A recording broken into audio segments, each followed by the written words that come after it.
Ils ont tous ri. Pas juste un rire. Ce n'est pas le genre de politesse que vous proposez lorsque quelqu'un essaie d'être drôle. Non, c'était un rire corsé. Fort, résonnant sur les murs de la salle à manger de ma mère. Cela résonnait à mes oreilles comme une blague cruelle dont j'étais la punchline.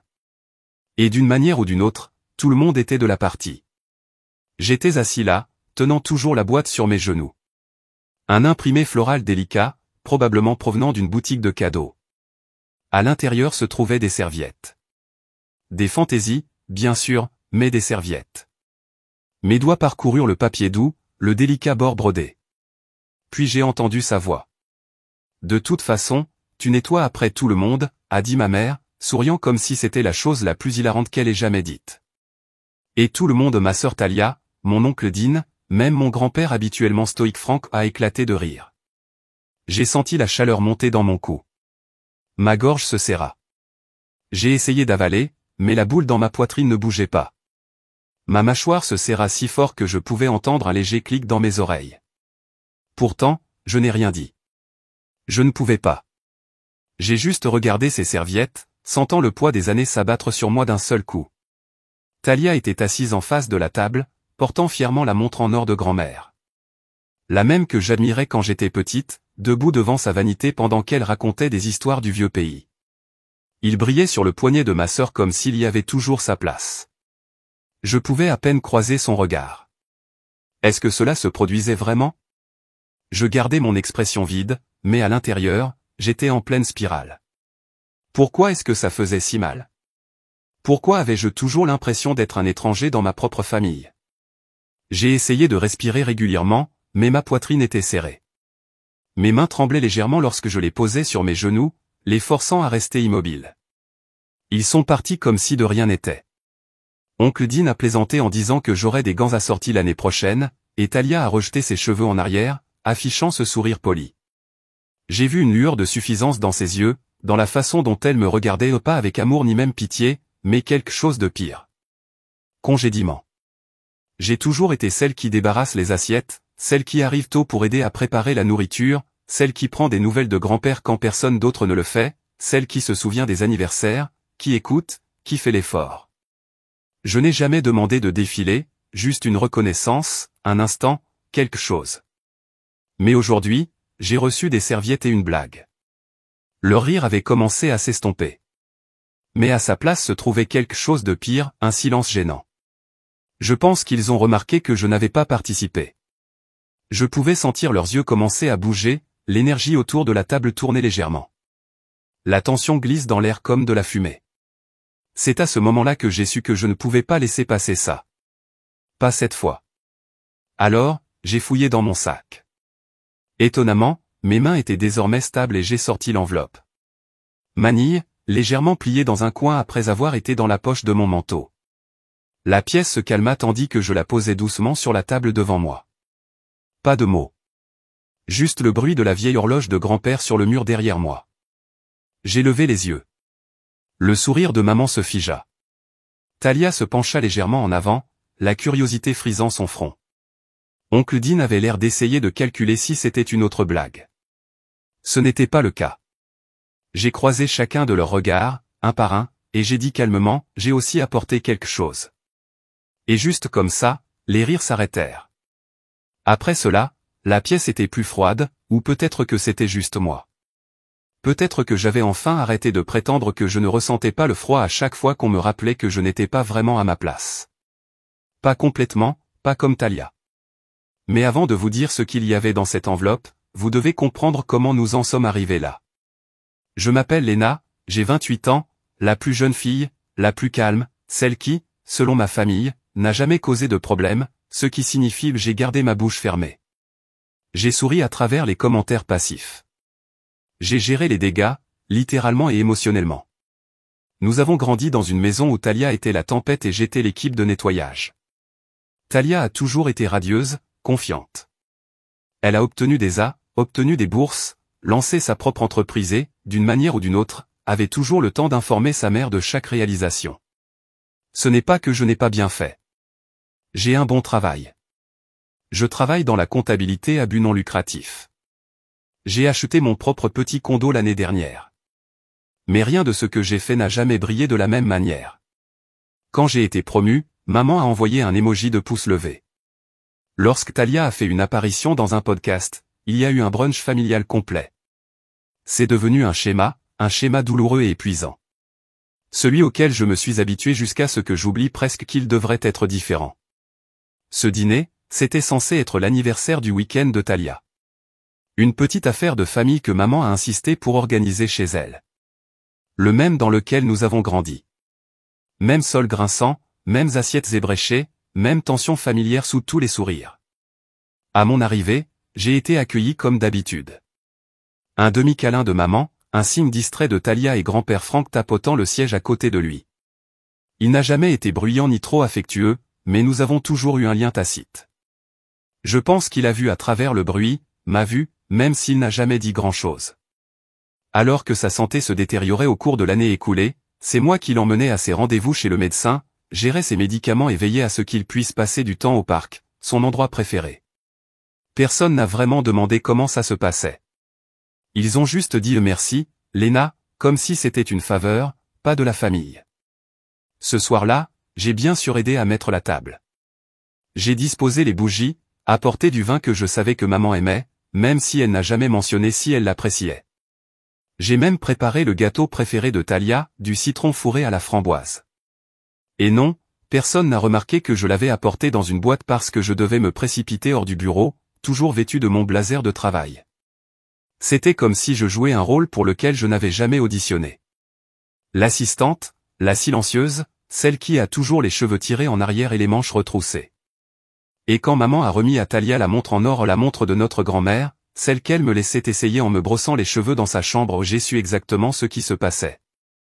Talia rit, l'enroulant autour de son poignet comme si sa place était là. Et moi? Je tenais une boîte de serviettes, me sentant comme un personnage de fond dans ma propre histoire. Mais cette enveloppe était la première fois que je sortais du scénario qu'ils avaient écrit pour moi. Je le gardais depuis des semaines, ne sachant pas quand ici je l'utiliserais un jour. Mais quelque chose s'est brisé à ce moment-là. Pas par dépit, par vérité, parce que je réalisais enfin que personne ne me reconnaîtrait à moins que je ne les force à regarder. Et donc, je l'ai posé sur la table. Parce que cette soirée n'était pas qu'un dîner d'anniversaire. C'était un compte à rendre. Ils n'ont pas ouvert l'enveloppe tout de suite. Je pense qu'une partie d'entre eux pensait que c'était juste une autre histoire de Léna, un geste poli ou une paperasse trop pratique, peut-être même une autre blague. Mais je ne souriais pas. Je ne l'avais pas fait depuis que la boîte à serviettes avait atterri sur mes genoux. Maman y a jeté un coup d'œil, puis à moi.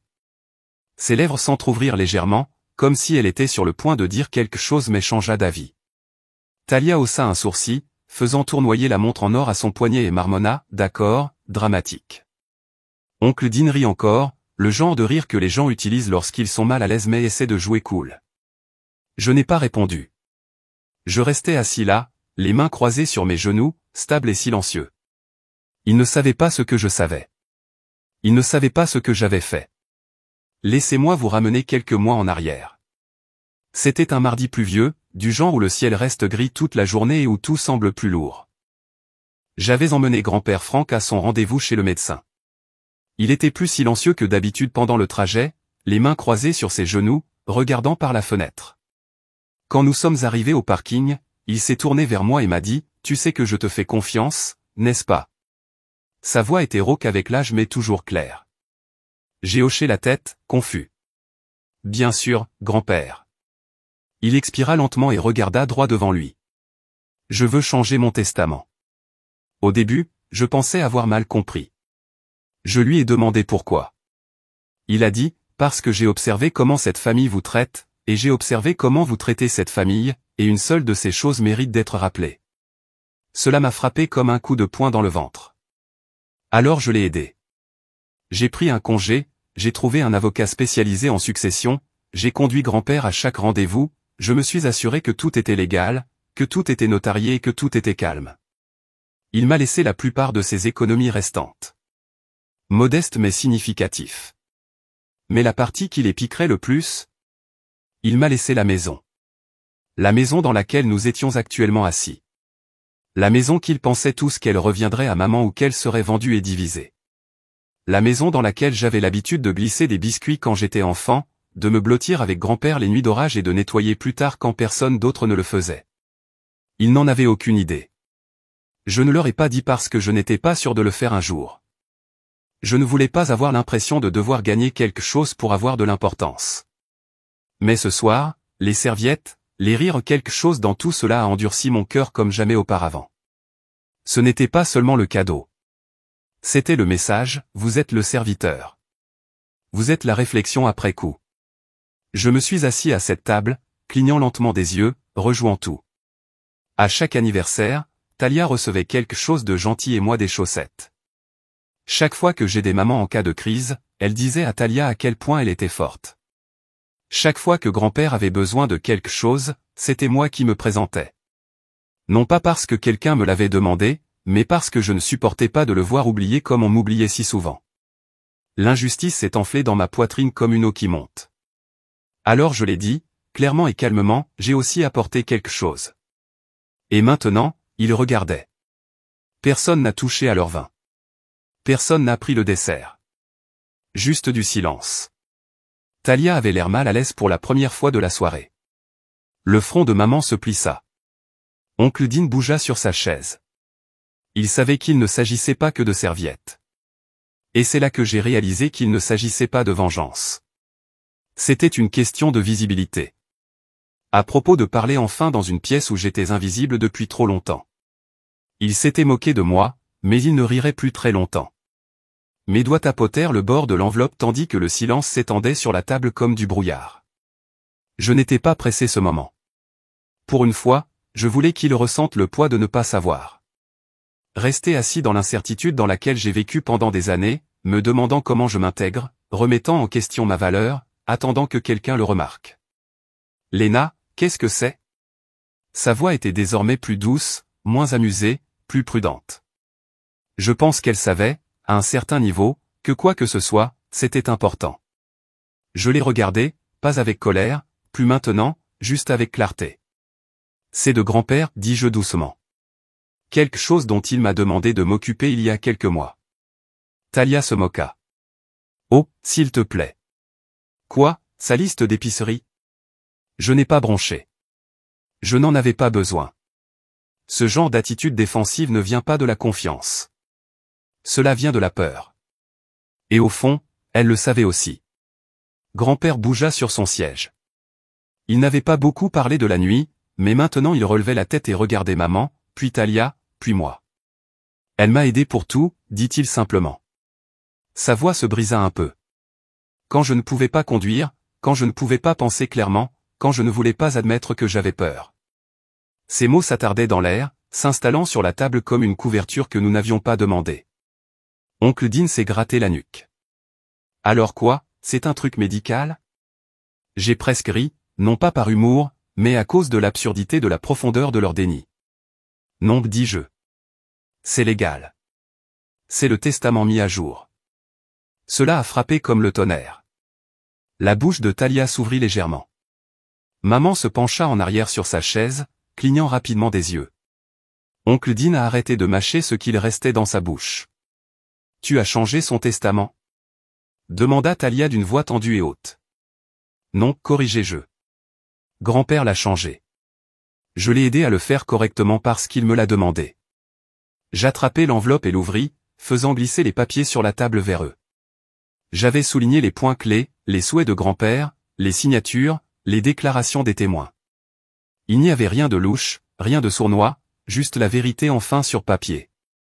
La maison, les comptes restants de grand-père, des lettres personnelles, des instructions pour ses soins, et même une note expliquant pourquoi il a apporté ces modifications. Je ne savais pas s'il l'avait réellement lu, mais j'avais besoin qu'il le voie. Maman regardait les documents comme s'ils étaient dans une autre langue. Son visage était devenu pâle, ses lèvres serrées. Je ne savais pas qu'il pensait à ça, murmura-t-elle. C'est parce que personne ne l'a demandé, dis-je, plus doucement que je ne l'aurais souhaité. Mais les mots traversaient toujours la pièce. Personne ne l'a vraiment vu ni moi. Ce n'était plus la colère qui m'envahissait. C'était quelque chose de plus profond, une sorte de deuil. Non pas pour ce qui a été perdu, mais pour tout ce qui n'a jamais existé. L'approbation que je recherchais sans cesse. L'affection que je pensais devoir mériter. Cette nuit-là, je n'ai pas élevé la voix. Je n'ai pas pleuré. Je n'ai pas demandé à être compris. J'ai simplement dit la vérité. Je n'ai jamais voulu de la maison, dis-je. Je voulais être traité comme si je comptais. Thalia se pencha en arrière sur sa chaise, les bras croisés, les yeux plissés. Alors, c'est ta façon de nous venger? Je l'ai regardé, je l'ai vraiment regardé. Non. C'est ma façon de sortir de l'ombre dans laquelle vous étiez tous parfaitement bien en me laissant. Et sur ce, je me suis levé. Je n'avais pas besoin de rester à cause de leur réaction. Pas tout de suite. J'avais dit ce qu'il fallait dire. J'avais pris la seule chose que personne ne m'avait jamais donnée, l'espace. Et à ce moment-là, pour la première fois de ma vie, je me suis senti comme la personne la plus puissante de la pièce. Je ne suis pas parti en trombe. Cela aurait été trop facile, trop bruyant, trop dramatique. Je me suis simplement éloigné de la table et j'ai laissé le silence faire ce que ma voix n'aurait jamais pu faire, les forcer à ressentir quelque chose. Mais je ne suis pas parti. Je me tenais près de la porte, les mains légèrement jointes, les regardant se pencher lentement, presque à contre-cœur, sur les papiers que je venais de placer devant eux. La signature de grand-père était là, claire et délibérée. Témoin, daté. La volonté révisée ne laisse aucune place à la remise en question. Thalia fut la première à parler. Cela ne peut pas être réel. Sa voix tremblait maintenant, une fissure dans la surface polie qu'elle portait comme une armure. Pourquoi te laisserait-il la maison et tout le reste? Et maman? Et moi? Je pouvais sentir mon rythme cardiaque ralentir. Ce n'était pas de la joie. Ce n'était pas une vengeance. C'était juste un calme que je n'avais pas ressenti depuis des années. Grand-père leva les yeux. Parce qu'elle l'a bien mérité. La pièce se figea. J'ai vu comment Léna se présente, continua-t-il, sa voix plus ferme maintenant, même avec le poids derrière elle. Elle n'a pas attendu que quelqu'un lui demande de s'en soucier. Elle l'a simplement fait. Elle n'a jamais demandé de reconnaissance, mais cela ne veut pas dire qu'elle ne la méritait pas. Maman ouvrit la bouche, mais aucun mot ne sortit. Elle regardait la table, la mâchoire serrée, les mains jointes comme si elle se préparait à quelque chose. Je ne dis pas que tu n'es pas ma fille, Mera, a ajouté grand-père en regardant ma mère. Mais Léna. Léna était là quand ça comptait. Chaque visite à l'hôpital, chaque formulaire que je ne comprenais pas, chaque repas que je ne pouvais pas cuisiner. Vous avez tous envoyé des fleurs. Elle est arrivée. La vérité de ses paroles a frappé plus fort que tout ce que j'aurais pu dire. Je me suis tourné vers maman, mais elle ne voulait pas me regarder. J'ai cherché n'importe quoi sur son visage, de la culpabilité, du regret, voire de la surprise. Mais tout ce que j'ai trouvé, c'est l'expression vide de quelqu'un obligé de se confronter à une vérité qu'il avait ignorée pendant des années. Thalia, de son côté, était en train de s'effondrer. Ses yeux étaient vitreux, ses doigts serrés autour de son verre de vin, comme si cela l'ancrait à la réalité. Tu ne l'as dit à personne, dit-elle sèchement. Laissez-nous simplement nous asseoir ici comme des imbéciles. J'ai croisé son regard. Je t'ai laissé me traiter comme tu m'as toujours traité. Cette fois, la seule différence est qu'il y a quelque chose sur papier pour le montrer. Oncle Dean marmonna, eh bien, putain. Il avait l'air presque impressionné, pour ne pas dire légèrement horrifié. Il se pencha en arrière et se frotta la mâchoire. Je suppose que tu as toujours été celui qui se taisait, hein? J'ai laissé ça reposer une seconde, puis j'ai dit, plus maintenant. Personne n'a ri. J'ai regardé la table à manger, encore à moitié recouverte de vaisselle et de miettes du gâteau que j'avais préparé. La boîte à serviettes restait intacte à côté de mon assiette. Pendant un instant éphémère, j'ai eu envie d'en rester là. Laissez-le pourrir dans le symbolisme. Mais au lieu de cela, je l'ai ramassé et je l'ai tenu comme si cela signifiait quelque chose. Puis je me suis tourné vers ma mère. Je ne suis plus en colère, dis-je. J'en ai juste fini de demander ce qui aurait dû être donné gratuitement. Ses yeux rencontrèrent enfin les miens, juste un instant. Et à ce moment-là, je l'ai vu. Pas de compréhension, pas d'excuse, mais quelque chose de proche. Reconnaissance. C'était suffisant. Je me dirigeais vers la porte, la boîte à serviettes glissée sous le bras comme un trophée pour avoir survécu à leur indifférence. Derrière moi, grand-père m'a appelé, tu vas rester en contact, n'est-ce pas? J'ai souri. Toujours. Et je le pensais. Pour lui, je le ferai toujours. Mais pour le reste d'entre eux, c'était le jour où ils ont finalement appris que les plus silencieux ne sont pas faibles.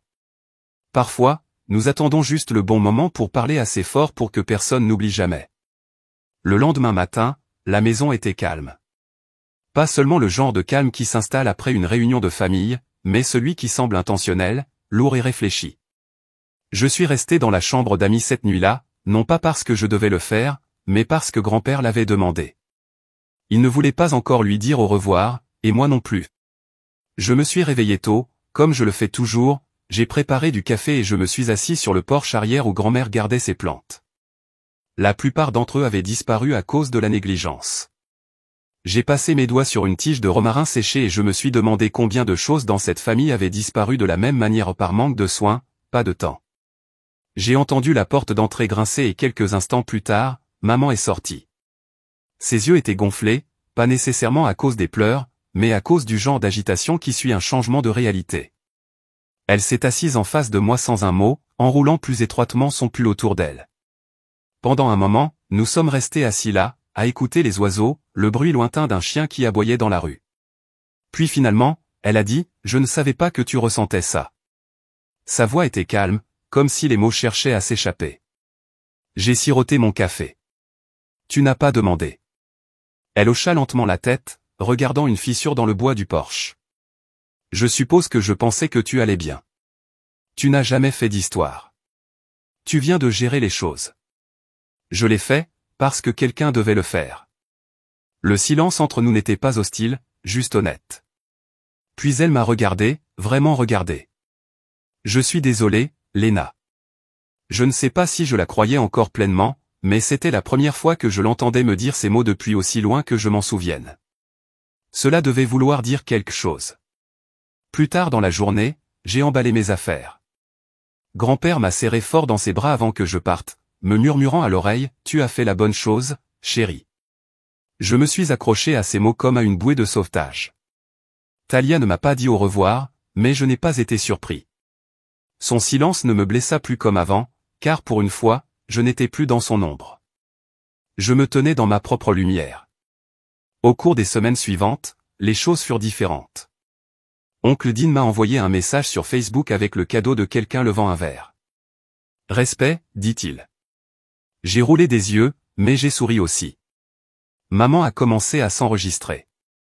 Des textes qui ne concernaient pas seulement la logistique familiale. Elle a même demandé comment se déroulait le travail. Et une fois, elle a appelé juste pour me souhaiter une bonne nuit. Des petites choses, mais j'ai remarqué. Talia et moi n'avons plus parlé depuis. Je suis d'accord avec ça. La maison m'appartient désormais légalement, oui, mais émotionnellement aussi. Je rends visite à grand-père tous les week-ends, et nous nous asseyons sur ce porche arrière et parlons de tout sauf du passé. Parce que le passé n'a pas besoin d'être revécu. Il suffit de le voir tel que c'était. S'il y a une chose que j'ai apprise de tout cela, c'est que le silence n'est pas la paix. Et être celui qui tient tout ensemble ne signifie pas que vous devez être invisible.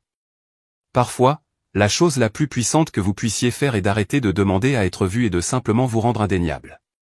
Je n'ai jamais voulu la maison, ni l'argent, ni la reconnaissance. Je voulais savoir qu'être gentil, cohérent, présent comptait. Et maintenant je le fais.